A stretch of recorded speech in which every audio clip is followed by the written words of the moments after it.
आप सुनिएगा ध्यान से, बड़े महापुरुष का वचन है, जो सिद्ध महापुरुष है।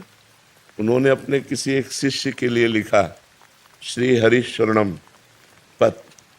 बहुत जोर की बात, हम बड़ा एकांत में पढ़ा तो लगा जो चीज जैसे अपने को मीठी लगे ना, तो फिर अपने जनों को परोसी जाती है, ऐसे हमको अच्छा लगा, इसलिए बात हम इसी में आपका उत्तर भी हो जाएगा। मनुष्य जीवन का चरम और परम एकमात्र उद्देश्य है मोक्ष, भगवत प्राप्ति या भगवत प्रेम प्राप्ति। तीन बातें रखिए, मोक्ष प्राप्ति या भगवत प्राप्ति या भगवत प्रेम प्राप्ति। ये मनुष्य जीवन का चरम और परम लक्ष्य है। जिस मनुष्य जीवन इस महान उद्देश्य की पूर्ति की साधना में लगा दिया गया, वही मनुष्य जीवन धन्य हुआ, सार्थक हुआ, अन्यथा बेकार गया। मनुष्य जीवन में जो भी आपके पास मिला हुआ है, प्रत्येक सामग्री, जैसे बुद्धि, मन, इंद्रियां, धन, परिवार, समय, विद्या, विवेक, ये सब केवल भगवत प्राप्ति के लिए मिला है। मनुष्य जीवन में आपको जो कुछ भी मिला हुआ है वो केवल भगवत प्राप्ति के लिए मिला हुआ है।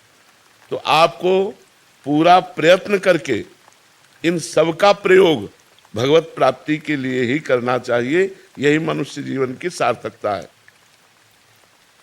अब भगवत प्राप्ति के लिए इनका हम प्रयोग क्या करें? मन, बुद्धि, धन जो भी हमें मिला है, तो बोले मन से निरंतर श्री भगवान के नाम का, रूप का, गुण का चिंतन करो। वाणी से भगवान के नाम का कीर्तन करो, भगवान की लीला कथा को कहो, गाओ।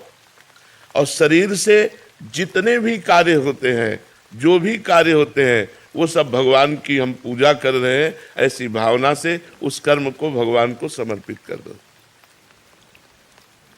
प्राणी मात्र में, चाहे वो स्त्री हो या पुरुष हो, जड़ हो या चैतन्य हो, सब में भगवान है। ऐसी भावना से अच्छी तरह जो तुम्हारे सामने आ जाए उसकी सेवा करो। जो तुम्हारे सामने आ जाए अच्छी तरह सेवा करो। जैसे कोई आपसे बात पूछ रहा है तो बहुत अच्छी तरह उत्तर दीजिए। कोई बीमार है, हो सके तो आप उसकी अच्छी सेवा कीजिए। सब में भगवान विराजमान है। कोई प्यासा है, पानी ला के दे दिया। हम यात्रा में जा रहे हैं, बैठे हैं हम अपनी सीट पर, रिजर्व सीट है, लेकिन कोई हमें वृद्ध दिखाई दे रहा है, हम खड़े हो जाते हैं, उसे बैठा देते हैं। सब में भगवत भावना करके कि हमारे भगवान सब जीवों में विराजमान है। जहां जैसी जिसको आवश्यकता हो अच्छी तरह से सेवा करो। समस्त जीवों में भगवान विराजमान है, ऐसी भावना करके यदि सेवा करोगे तो तुम्हारे हृदय में भगवान प्रकाशित हो जाएंगे। जब सबके हृदयों में भगवान देखा जाता है तो अपने हृदय में भगवान दिखाई देने लगते हैं। सदा सबकी यथा योग्य सेवा करनी चाहिए, पर किसी से अपनी सेवा नहीं करानी चाहिए। जब तक शरीर अपना काम करे तब तक अपनी किसी से सेवा नहीं करानी चाहिए। अपने पैर दबवाना, अपने कपड़े धुलवाना या अपने लिए कोई भी कार्य, अपनी सेवा स्वयं करे और दूसरों की सेवा करने का उत्साह रखे। सदा सबकी यथा योग्य सेवा करनी चाहिए, अपनी सेवा नहीं करानी चाहिए। अगर भगवत प्राप्ति करना है तो मान देना चाहिए, दूसरों से मान लेना नहीं चाहिए। सत्कार करना चाहिए, दूसरे से सत्कार कराने की इच्छा नहीं रखनी चाहिए। अपने लिए जो कुछ प्राप्त हुआ है उसमें से दूसरों के लिए, जैसे अपने को 100 रुपया प्राप्त हुए, धर्म से प्राप्त हुए, तो हम 90 रुपया अपने परिवार और अपने लिए खर्च, 10 रुपया हम कहीं गौ सेवा, संत सेवा, बीमारों की किसी की सेवा में लगा दे। दूसरों को उदारता पूर्वक अपनी वस्तु का प्रयोग कराना चाहिए। उदारता पूर्वक अपने पास 4 रोटी है, 1 रोटी ली, चिड़िया, गाय, कुत्ता किसी को दे दिया। ये रोज का नियम रखना चाहिए। अपने पास जो कुछ है सब भगवान का है, ये जान करके भगवान ही मेरे सामने इस रूप में आए हैं और उनकी ही दी वस्तु उनको हम दे रहे हैं, इसमें मेरा कोई कहीं भी किंचित मात्र अभिमान जागृत नहीं होना चाहिए कि मैंने किसी को वस्तु दी। भगवान की दी हुई वस्तु भगवान को ही दे। तो दीयम वस्तु गोविंदम तो ब्रह्मेव समर्पय। बहुत सुंदर बात है, अध्यात्म की है। अगर हम दूसरों का उपकार करते हैं, दूसरों को वस्तु देते हैं, दूसरों की सेवा करते हैं, तो हमें नम्रता बढ़नी चाहिए, अभिमान नहीं। नम्रता बढ़नी चाहिए, अभिमान नहीं। हमने उनको ये दिया, हमने वो सेवा की, हमने इतने बीमारों की सेवा, एक तरह का अहम पुष्ट हो जाता है इसमें भी। तो कह रहे अभिमान नहीं आना चाहिए, नम्रता आनी चाहिए, और हर समय प्रसन्नता बढ़नी चाहिए कि हमारा जीवन भगवान की तरफ जा रहा है। किसी को कोई वस्तु देकर उसके बदले में लेने की कोई कामना नहीं होनी चाहिए, कुछ भी नहीं। आपकी वस्तु थी, आपको दे दिया हमें, हे भगवान तो दियम वस्तु गोविंदम तो ब्रह्मेव समर्पय। कुछ बदले में लेने की चाह नहीं होनी चाहिए। अपने लोगों की चाह होती है, इतनी तो होती है कि वो मुस्कुरा के हमको धन्यवाद कहे। संसार के भोगों में सुख है, ये बात धीरे धीरे मिटा दो।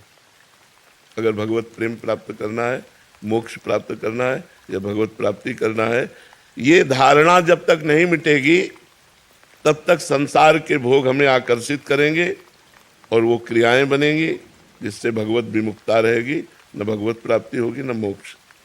इसलिए संसार में सुख है, ये धीरे धीरे धारणा हटाओ। भगवान के नाम में सुख है, भगवान की लीला में सुख है, भगवान के गुणों में सुख है, भगवान के धाम में सुख है, ऐसी भावना करो। ये संसार दुखालय भगवान ने कहा है। इसमें सुखों की लेबिल लगा के दुख बिकता है, लगता है सुख है लेकिन होता दुख है। असुखम दुखालयम दुख योनयः, ये शब्द संसार के लिए कहे गए। असुखम, इसमें सुख नहीं है। दुखालयम, ये दुख का आलय है। दुख योनया, इसमें जो भी भोग भोगोगे परिणाम में दुख ही प्राप्त होगा। इस विचार से भगवान में सुख है, ये अंदर भावना बैठा लो, तभी भजन बनेगा। नहीं तो जिसका सुख बुद्धि संसार में होती है तो वही मन जाता है, वही चिंतन जाता है, भजन नहीं बनता। दूसरों के अधिकार को मत छीनो, दूसरों के कर्तव्य की रक्षा करो और अपने कर्तव्य का पालन करो। इंद्रियां बहिर्मुख मत रखो, अंतर्मुख रखो। सावधानी पूर्वक निरंतर भगवान का नाम जप करो। मन में प्रमाद मत लाओ, नाम जप करो। सदा उसको जबरदस्ती भगवत चिंतन में लगाए रखो मन को। मन के द्वारा जिसका भगवान नाम जप होता है, शरीर के द्वारा जिसकी भगवत सेवा होती है, वो निश्चित भगवत प्राप्त हो जाता है। आसक्ति, कामना, ममता और अहंकार, इसी से पाप और दुख बनते हैं। किसी भोग में आसक्ति, किसी व्यक्ति में आसक्ति, कोई भोग की कामना, किसी पद की कामना, धन की कामना, परिवार की ममता, शरीर का अहंकार, विद्या का अहंकार, धन का अहंकार, इन्हीं से पाप बनते हैं। अतएव बहुत सावधानी पूर्वक संसार की आसक्ति, कामना, ममता और अहंकार का भगवान नाम जप और सत्संग के द्वारा इनका नाश कर दो।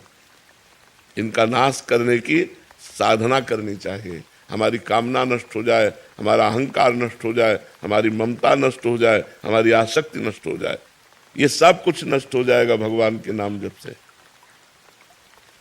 कामना भगवत प्रेम की करो कि हे भगवान आपसे हमें प्रेम हो जाए, हे भगवान आप हमें मिल जाओ।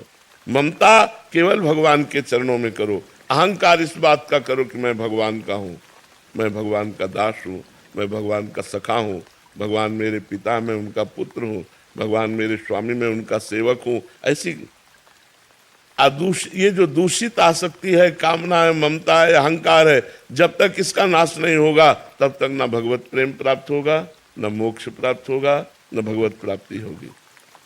धन, पद, स्वास्थ्य, ऊंची जाति में जन्म लेना, विद्या लेना, विद्वान होना, ये सब अहंकार पैदा करते हैं। जिनमें अहंकार न हो और अपने को सबसे छोटा समझे, ये होने पर भी वो भगवत प्राप्त हो जाएगा। किसी भी प्राणी से कभी द्वेष तो करो मती, तुमसे जो द्वेष करे उससे मित्रता का व्यवहार करो। बड़ा कठिन है भगवत प्राप्ति का मार्ग। किसी भी प्राणी से द्वेष करो मती, वो तुमसे द्वेष करे तो तुम मित्रता का व्यवहार करो। वो हमसे द्वेष कर रहा है और हम उससे मित्रता का व्यवहार करें, तभी भगवत प्राप्ति होगी, तभी भगवत प्रेम प्राप्त होगा। जब तुम्हें दुख दे, ये बिल्कुल उल्टा है, जब तुम्हें कोई दुख दे तो करुणा में भगवान का मंगल विधान समझो, हमारे पाप नष्ट हो रहे हैं, और बन जाए तो उसको सुख देने की चेष्टा करो जो तुम्हें दुख दे रहा है। करत जे अनसहन निंदक तिन्हों पे अनुग्रह कियो। देखो शरीर से प्राण कब चले जाए पता नहीं, इसलिए पूरी तैयारी कर लो जिससे इसी जन्म में जितना हमारा जीवन है इसी में भगवत प्राप्ति हो जाए। यदि भगवान की प्राप्ति नहीं हुई तो न जाने किस योनि में जाना पड़ेगा, न जाने कहाँ कहाँ हमें घूमना पड़ेगा, नरक स्वर्ग अपवर्ग कहाँ कहाँ भागना पड़ेगा। तुम्हें हम नियम बताते हैं, आवश्यक हो तो बोलना, नहीं तो मौन रहना भगवत प्राप्ति के लिए। कभी किसी की निंदा हो रही हो तो कान में अंगुली डाल लेना, निंदा मत सुनना। तुम तो निंदा करना मत ही, पर दूसरा अगर कोई निंदा कर रहा हो तो कान में अंगुली डाल ले, किसी की निंदा न सुने। कटु भाषण मत बोलना, क्रोध मत करना, किसी का तिरस्कार करते हुए कोई आचरण मत ऐसा करना, अभिमान की भाषा में न बोलना। जहां तक बने कम बोलो या मौन रहो, कम बोलो, विचार के बोलो या मौन रहो। तुम्हारा व्यवहार नम्र होना चाहिए, ये भगवत प्राप्ति करना है। संसार से वैराग्य, भगवान के चरणों में अनुराग, ये दो बातें। अभी उल्टा है हमारा। भगवत चरणों में प्रेम तभी उत्पन्न होता है हम सावधानी पूर्वक अपने एक एक सेकंड समय को जो बहुत मूल्यवान है वो भगवान में लगाएं। प्राय एकांतिक में यही सब बातें होती है, एक एक सेकंड को भगवान के चिंतन। पता नहीं मृत्यु कौन से सेकंड में आ जाए, पता नहीं कब हमारी मृत्यु। अगर हमारा भगवान का नाम चल रहा है तो हम भगवत प्राप्त हो जाएंगे। अतः जीवन का एक क्षण भी प्रमाद, आलस्य में, प्रपंच की बातों में नहीं व्यतीत करना चाहिए, सावधानी पूर्वक नाम जप करना चाहिए। हमको जो बात, जो व्यवहार बुरा लगता है वैसा बात, वैसा व्यवहार कभी दूसरों के साथ हम ना करें। भगवान से सदैव मांगते रहो, ये प्रभु तुम्हारी जैसी इच्छा हो हमारे लिए वैसा विधान करो, बस इस जन्म में आप मिल जाओ। चाहे हमें दुख का विधान करो, चाहे सुख का विधान करो, पर इस जन्म में आप मिल जाओ। प्रभु आपसे विलग होने वाली मैं कामना करूं तो कभी पूरी मत करना, आपसे मिलन वाली कामना पूर्ति हो जाए। हमारा इतना ही काम अब केवल रह गया है। शरीर से जितनी चेष्टा करें वो भगवान के लिए, मन से भगवान का चिंतन, मुख में भगवान का नाम जप, बस इसी से सब कुछ हो जाएगा। संसार से वैराग्य हो जाएगा, भगवान में अनुराग हो जाएगा, भगवत प्राप्ति हो जाएगी। जीवन का अंतिम समय आते आते पता नहीं कैसी स्थिति हो, कैंसर हो जाए कि किडनी फेल हो जाए, क्या।